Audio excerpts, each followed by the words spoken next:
On November 20th, 1845, in a narrow bend of the Paraná River known as the Vuelta de Obligado, a heroic chapter in Argentina's history was written. France and England, two of the world's greatest powers, accustomed to imposing their will across the globe, believed that Argentina, torn by internal conflict, would be an easy target. But what they encountered was the fierce resistance of a people who, though outnumbered and outgunned, stood bravely to defend their sovereignty and dignity. At that time, Juan Manuel de Rosas governed the province of Buenos Aires and effectively ruled the entire Argentine Confederation with a firm hand, determined to preserve the nation's integrity and defend its rights against foreign pressure. Uruguay was in the midst of a civil war, and Rosas supported Manuel Oribe, who sought to regain power from Fructuoso Rivera, backed by Brazil and the European powers. Seeing an opportunity, Britain and France intervened under the pretense of restoring peace in the region, though their true aim was to open up the interior rivers to direct trade, bypassing Buenos Aires and ignoring Rosas's authority. For them, this meant undermining Argentina's sovereignty and seizing control of the region's strategic waterways. But Rosas understood that rivers too were borders, and that sovereignty is not something to negotiate, but to defend. General Lucio Norberto Mansilla, Rosas's brother-in-law, was entrusted with planning the resistance.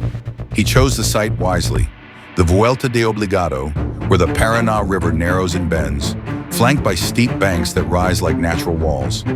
There he ordered 3 heavy iron chains to be stretched from shore to shore, anchored by barges, like a clenched fist across the water. 4 artillery batteries equipped with 30 cannons were positioned at strategic points, aiming straight at the heart of the enemy.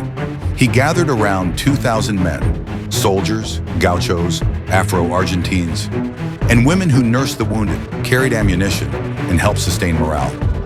Most were militia with no formal military training, but their spirits burned with a fierce determination to defend their land. At dawn on November 20th, the air was shattered by the roar of cannons. The Anglo-French fleet, 22 warships and 92 merchant vessels, unleashed their most advanced weaponry: long-range cannons, explosive shells, and congreve rockets streaking through the sky like artificial lightning. From the riverbanks, the Argentines fired back, accompanied by cries of "Viva la Patria!" as the national anthem echoed between the cliffs. The battle was brutal and uneven. The French flagship took heavy damage, and several enemy brigantines were sunk or severely hit. Argentine bravery defied the logic of war. Where there should have been fear, there was pride. Beyond the cannons, in the thickets and tall grasses, the gauchos launched their own ambush. They used the land as their ally, swift, unseen, precise. They struck and vanished like ghostly shadows of the plains. The invading forces, trained for conventional warfare, found themselves trapped in a conflict they could not control. It was a people's war, of mud, of brush, of sheer determination. And the morale of the invaders began to crumble, not from gunpowder, but from the unshakable spirit of their enemy.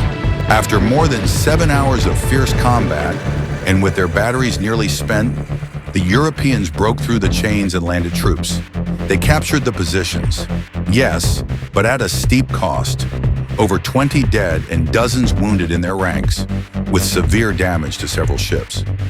The Argentines suffered more than 250 deaths, and 400 were wounded. The brigantine Republicano was blown up by its own crew to prevent its capture.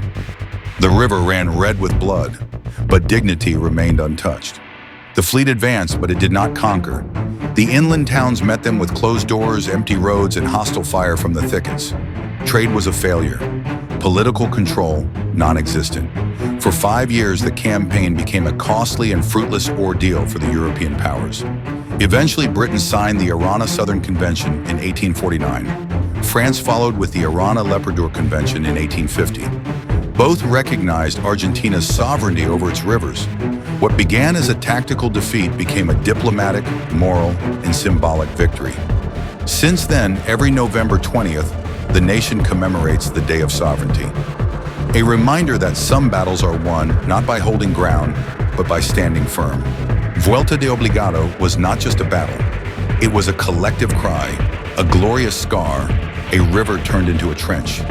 There, the courage of the Criollo stood against two empires. And though the iron of their ships was stronger, the will of this people ran deeper. Because there are rivers that cannot be crossed without paying the price of dignity.